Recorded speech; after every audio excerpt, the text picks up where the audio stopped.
जय हिंद साथियों, मैं अपने इस वीडियो में आपका पुनः स्वागत करता हूं। दोस्तों, आज हम लोग बात करेंगे धारा मापी का अमीटर में रूपांतरण से संबंधित आंकिक प्रश्न। तो आइए पहले हम लोग ये समझेंगे कि धारा मापी क्या है। तो धारा मापी एक डिवाइस है जो क्या करती है, सूक्ष्म करंट को यानी बहुत ही बारीकी करंट को, बहुत ही थोड़ी सी करंट को ये माप के बताता है धारा मापी। इसको अंग्रेजी में कहते हैं गैल्वेनोमीटर। तो गैल्वेनोमीटर एक करंट डिटेक्टिंग डिवाइस है, यानी करंट को डिटेक्ट करके बताता है। करंट किसी चालक तार में अगर करंट फ्लो कर रही है तो वो फ्लो कर रही है कि नहीं कर रही है, उसकी उपस्थिति को बताने का काम करता है धारा मापी। और धारा मापी एक ऐसी डिवाइस है जो बहुत सूक्ष्म करंट को भी माप सकता है। उसी तरह अमीटर भी ये करंट डिवाइस ही है, मतलब ये करंट को मेज़रमेंट करने वाली ही एक डिवाइस है। लेकिन इसमें इन दोनों में अंतर क्या है? बेसिकली अंतर ये है कि ये अमीटर होता है, ये हाई करंट को मेज़रमेंट कर सकता है। ज़्यादा लो करंट यानी बहुत ही सूक्ष्म करंटों को ये नहीं माप सकता, ये हाई करंट को मेज़रमेंट कर सकता है। लेकिन जो धारा मापी होता है ये बहुत ही छोटी यानी बहुत ही कम माइक्रो एम्पियर मिली एम्पियर में भी अगर करंट फ्लो करती है तो उसको भी ये मेज़रमेंट करके बता देता है। तो बेसिकली आज हम लोग इस जो धारा मापी है इससे हम लोग अमीटर बनाएंगे, और अमीटर कैसे बनाएंगे, इसके लिए क्या करना चाहिए, सारा कुछ इस वीडियो के माध्यम से समझेंगे और हम सवालों के माध्यम से समझेंगे। तो उम्मीद करूंगा धारा मापी क्या है और अमीटर क्या है दोनों चीज़ें समझ में आ गया होगा। दोनों धारा का मापन करते हैं, बस अंतर ये है कि ये क्या करता है, बहुत ही सूक्ष्म करंट को मेज़रमेंट करता है और ये हाई करंट को मेज़रमेंट करता है। और एक चीज़ आपको बता देते हैं कि अगर धारा मापी से अगर आपको अमीटर बनाना पड़ता है तो धारा मापी के समांतर क्रम में आपको उच्च यानी हाई नहीं, लो मान का यानी कम मान का आपको इसके समांतर क्रम में एक प्रतिरोध जोड़ना पड़ता है। अगर धारा मापी के समांतर क्रम में निम्न मान का यानी कम मान का अगर प्रतिरोध हम जोड़ देते हैं तो वो धारा मापी फिर अमीटर बन जाता है, यानी वो फिर हाई करंट को मेज़रमेंट करने लगता है। तो अगर इसके समांतर क्रम में जो प्रतिरोध आप जोड़ेंगे उसका मान क्या होगा, तो उसका मान निकालने के लिए फार्मूला है यस बराबर आई जी बटे आई माइनस आई जी इंटू कैपिटल जी। ये फार्मूला है जहाँ पे यस का अर्थ होता है शंट रेजिस्टेंस। शंट का मतलब समांतर क्रम में जोड़ा जो जाएगा रेजिस्टेंस, उसका मान होगा। आई जी का मतलब होता है कि गैल्वेनोमीटर में जो करंट फ्लो कर रही है उसका मतलब, कहने का मतलब जो धारा मापी शुरुआत में जो करंट मेज़रमेंट कर रही थी उसका मान है आई जी। और यहाँ पे जो आई है, आई का अर्थ ये है कि अब हम इससे कितना करंट मेज़रमेंट करवाना चाहते हैं, उस आई का मान है। और यहाँ पे जो कैपिटल जी है, कैपिटल जी जो है ये धारा मापी यानी जो गैल्वेनोमीटर है इसका ये रेजिस्टेंस है। तो ये उम्मीद करूँगा ये बातें आपको समझ में आई होंगी। तो चलिए आइए हम लोग सवाल से समझेंगे इसको अच्छे से। इसमें कहा जा रहा है कि 1 एम्पीयर तक पढ़ने वाली अमीटर का प्रतिरोध इतना है, तो इससे 10 एम्पीयर तक नापने के लिए इसके साथ किस शंट का प्रयोग करना चाहिए। तो बेसिकली यहाँ पे कहा जा रहा है कि 1 एम्पीयर तक पढ़ने वाला अमीटर का जो प्रतिरोध है, यानी कोई अमीटर है, सॉरी अमीटर नहीं, अमीटर ही, तो 1 एम्पीयर तक पढ़ने वाला अमीटर का प्रतिरोध जो है इतना है। तो यहाँ पे मान लेते हैं कि जो आई जी है, आई जी का मान दिया हुआ है 1 एम्पीयर, ठीक है, और इसका प्रतिरोध यानी जो कैपिटल जी है इसका मान दिया हुआ है 0.81 ओम। अब हम चाहते हैं कि ये 10 एम्पीयर तक करंट को मेज़रमेंट करें, यानी आई का मान जो दिया हुआ है वो 10 एम्पीयर दिया हुआ है।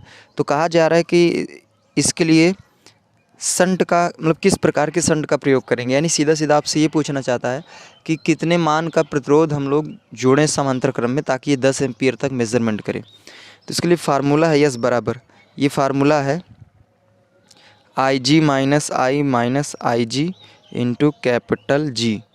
तो यहाँ पे आई जी का मान दिया हुआ है 1 एम्पीयर बटे आई का मान दिया हुआ 10 माइनस 1 इंटू कैपिटल जी का मान दिया हुआ 0.81, ठीक। अब इसको हम क्या करेंगे, यहाँ पे एस बराबर हो जाएगा आई 1/10, ये हो जाएगा 9 इंटू यहाँ हो जाएगा 0.81, ठीक। अगर आप इसको कैंसिल करना चाहें तो कैंसिल भी कर सकते हैं। तो 9 1 9 9 9 9 81, तो यानी यस का जो मान होगा वो आ रहा है 0.9 ओम। तो यानी कहने का मतलब ये है कि अगर इस अमीटर या कह सकते हैं गैल्वेनोमीटर में अगर आप 0.9 ओम का प्रतिरोध शंट में जोड़ देंगे, शंट करते समांतर में जोड़ देंगे तो वो 10 एम्पीयर करंट को मेजरमेंट करने लगेगा। चलिए अगले प्रश्न की ओर चलते हैं। इसमें कहा जा रहा है कि 1 एम्पीयर के किसी एमीटर की कुंडली का प्रतिरोध जो है वो 0.018 ओम है। इसे इसे 10 एम्पीयर तक नापने वाले एमीटर में कैसे परिवर्तित करेंगे। तो सीधा सीधा इसमें आपको क्या करना है कि निम्न मान का एक प्रतिरोध समांतर क्रम में जोड़ देना है और ये ऑटोमेटिक उस रूप में ट्रांसफ़र हो जाएगा। तो यहाँ पे जो प्रतिरोध है उसका मान निकालेंगे। यस बराबर फार्मूला हम जानते हैं IG बटे I माइनस IG फिर इंटू कैपिटल G।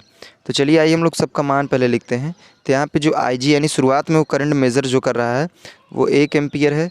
अब बाद में उससे हम लोग करंट जो मेज़रमेंट करवाना चाहते हैं वो 10 एम्पीयर है।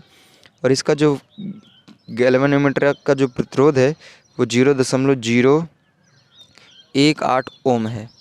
तो चलिए आइए शुरू करते थे। एस बराबर IG का मान हो जाएगा यहाँ पे 1 एम्पीयर बटे I का मान हो जाएगा 10 माइनस 1 इंटू ये हो जाएगा G का मान हो जाएगा 0.018। ठीक है। अब यस बराबर हो जाएगा 1 बटे यहाँ से घटाएंगे तो 9 आएगा इंटू ये हो जाएगा 0.018। तो 9 का 9 9 दुनिया 18 हो जाएगा। तो फाइनली यस का जो मान आएगा, यस का मान हो जाएगा 0.02। तो ये इसका आंसर आएगा और यहाँ पे मात्रक जो हो जाएगा वो ओम हो जाएगा। चलिए अब हम लोग अगले प्रश्न की ओर चलते हैं। इसमें कहा जा रहा है कि एक धारा मापी में 10 मिली एम्पीयर की धारा प्रवाहित होने पर उसमें पूरे स्केल का विक्षेप होता है। धारा मापी का प्रतिरोध 55.5 ओम है। इस धारा मापी को 10 एम्पीयर तक पढ़ने वाले एमीटर में रूपांतरित करने के लिए कितने ओम का शंट लगाना होगा। तो बेसिकली यहाँ पे कोई धारा मापी है जो 10 मिली एम्पीयर की करंट को ये मेज़रमेंट, अगर अधिकतम 10 मिली एम्पीयर की करंट फ्लो करती है तो ये पूर्ण स्केल मतलब इसका जो वो पॉइंटर होता है जो विक्षेप करके बताता है कि कितने एम्पीयर करंट फ्लो कर रही है, वो जब 10 मिली एम्पीयर की करंट फ्लो करती है तो ये पूर्ण विक्षेप देता है, यानी फुल एकदम घूम जाता है। और इसका प्रतिरोध 55.5 ओम भी दिया है। अब हम चाहते हैं कि इसी धारा मापी से हमें 10 एम्पीयर तक की करंट को मेज़रमेंट करना है। तो कहा जा रहा है कि समांतर क्रम में यानी शंट में कितने ओम का प्रतिरोध हम जोड़ेंगे। तो यहाँ पे पहला नंबर जो IG का मान दिया हुआ है, IG का मान ये दिया हुआ 10 मिली एम्पीयर। ठीक है। अब हमें क्या करना है कि इसमें जो करंट मेज़रमेंट करवाना है वो 10 एम्पीयर करवाना है। और यहाँ पे जो कैपिटल G यानी शंट प्रतिरोध धारा मापी का जो प्रतिरोध है G का मान वो दिया हुआ है 55.5 ओम। तो हमें क्या करना है, बेसिकली हमें यस को कैलकुलेट करना है। तो हम जानते हैं यस बराबर फार्मूला होता है IG बटे I माइनस IG फिर यहाँ हो जाएगा कैपिटल G। ठीक है। अब चलिए सभी का मान रखते हैं। तो यहाँ पे देखिए IG का जो मान दिया हुआ है वो दिया हुआ है 10 मिली एम्पीयर, और मिली एम्पीयर को आप हटाएंगे तो यहाँ पे हो जाएगा 10 गुणे 10 की घाते माइनस 3 एम्पीयर, यानी मिली हटाएंगे 10 घाते माइनस 3 लिख देंगे, अब ये एम्पीयर हो जाएगा बटे फिर I का मान दिया हुआ 10 माइनस फिर IG का मान 10 मिली एम्पीयर। 10 मिली एम्पीयर का मतलब है 10 गुणे 10 घाते माइनस 3। ठीक। इंटू कैपिटल G का मान हो जाएगा 55.5। ठीक है। अब इधर देखिए आप करेंगे क्या, यस बराबर ऊपर रहेगा 10 गुणे 10 के घाते माइनस का 3 बटे नीचे देखिए यहाँ से 10 कॉमन कर लेंगे तो यहाँ बचेगा 1 माइनस यहाँ हो जाएगा 10 के घाते माइनस 3। ठीक है। इंटू ये हो जाएगा 55.5। तो ये 10 से 10 क्या हो जाएगा, कैंसिल हो जाएगा। अब देखिए आगे हम करेंगे क्या, यहाँ पर जैसे 10 घाते माइनस का 3 है तो इसको हम क्या करेंगे, देखिए यहाँ पे ये जो 10 घाते माइनस का 3 है इसको हम नीचे लाएंगे तो हो जाएगा 1 माइनस 1/10 के घाते प्लस का 3, और प्लस का 3 का अर्थ होता है 1000, इसको आप लिख सकते हैं। ठीक है। इंटू ये हो जाएगा 55.5। अब आइए इसको हल करेंगे तो यहाँ हो जाएगा यस बराबर देखिए यहाँ 1000 गुणा 1 में करेंगे 1000 का नाम 1000 माइनस 1 बटे 1000, तो ये 1000 ऊपर पलट के चला जाएगा तो यहाँ ऊपर रहेगा 10 घाते माइनस 3 इंटू 1000 ऊपर भेजेंगे तो हो जाएगा 10 के घाते प्लस का 3 हो जाएगा, बटे नीचे हो जाएगा 1000 माइनस यहाँ 1 इंटू ये हो जाएगा 55.5। अब देखिए यहाँ पे 1000 10 के घाते -3 10 घाते प्लस का 3 कट जाएगा, तो फाइनली यहाँ बचेगा 1 बटे यहाँ हो जाएगा 999 इंटू 55.5। अब 55.5 गुणा 1 में कर देंगे तो यहाँ हो जाएगा 55.5 बटे 999। यहाँ से दशमलव हटाएंगे तो एक 0 आ जाएगा, तो ऊपर हो जाएगा 555 बटे 9990 हो जाएगा, 9990। ये यस बराबर हो जाएगा। अब सीधा सीधा आपको करना क्या है, 555 में 9990 से आपको भाग कर देना है, तो जो आएगा वही आपका फाइनली क्या हो जाएगा, आंसर। तो ये आपको खुद करना है। उम्मीद करूँगा दोस्तों ये तीनों प्रश्न आपको समझ में आए होंगे। तो अब दोस्तों दीजिए इजाज़त, इसी तरह मिलेंगे हम लोग अगली वीडियो में। तब तक के लिए जय हिंद, वंदे मातरम।